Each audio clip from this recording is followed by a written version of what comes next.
Hello guys, आज इस video में जानेंगे मरुस्थलीय अनुकूलन। मरुस्थलीय का मतलब होता है रेगिस्तान। रेगिस्तान यूं कह लीजिए तो बलुआई जगह जहां पर ज़्यादातर बालू होता है उस जगह को कहा जाता है मरुस्थलीय। ठीक है।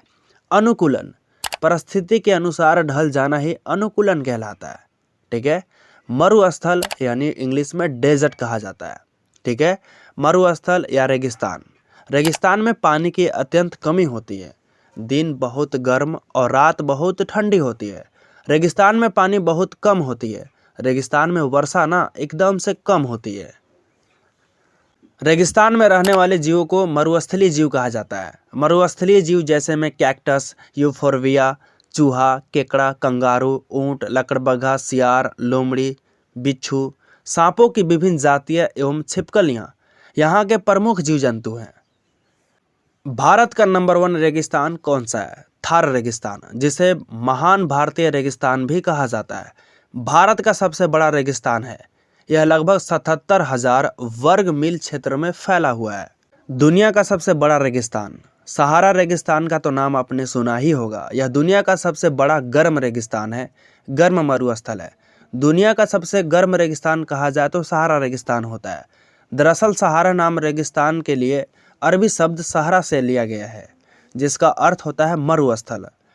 और उत्तरी अफ्रीका पूरी तरह से इस रेगिस्तान से ढका हुआ है, जबकि इसका थोड़ा सा भाग एशिया महाद्वीपों में पड़ता है।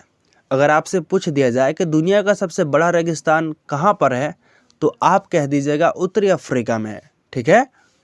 सबसे छोटा रेगिस्तान कौन है? कनाडा में स्थित कारक्रांस रेगिस्तान दुनिया का सबसे छोटा रेगिस्तान है। यह लगभग 1 वर्ग मील या 640 एकड़ क्षेत्रों में फैला हुआ है। मौत का रेगिस्तान कहाँ पर है? तो मौत का रेगिस्तान अफगानिस्तान में है। आपका सवाल यह भी होगा कि भारत में कुल कितने रेगिस्तान हैं? तो इसका राइट आंसर हो जाएगा भारत में एक ही रेगिस्तान है जो कि राजस्थान में स्थित है, और इस रेगिस्तान का नाम है थार मरुस्थल या थार रेगिस्तान।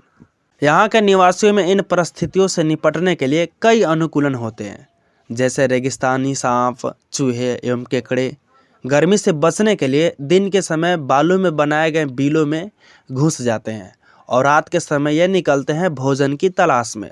इनके पैर जो है ना छोटे छोटे होते हैं, जिससे आसानी से ये बिल में घुस जाते हैं।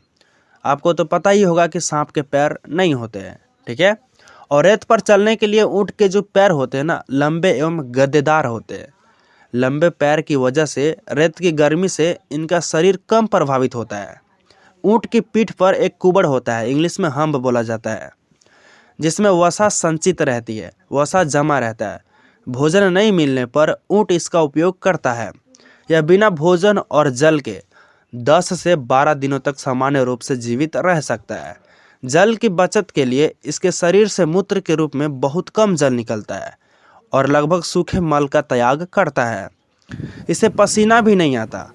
ऊँट की आंखों की पलकें जो है ना लंबी होती है और नासादार मांसल होता है, ताकि बालू को आँख नाक के अंदर जाने से रोका जा सके। तो आई होप इस वीडियो में मैंने आपको जो कुछ भी बताया है आसानी से आपको आ गया होगा। चलिए मिलते हैं अगले वीडियो में, तब तक के लिए जय हिंद, वंदे मातरम।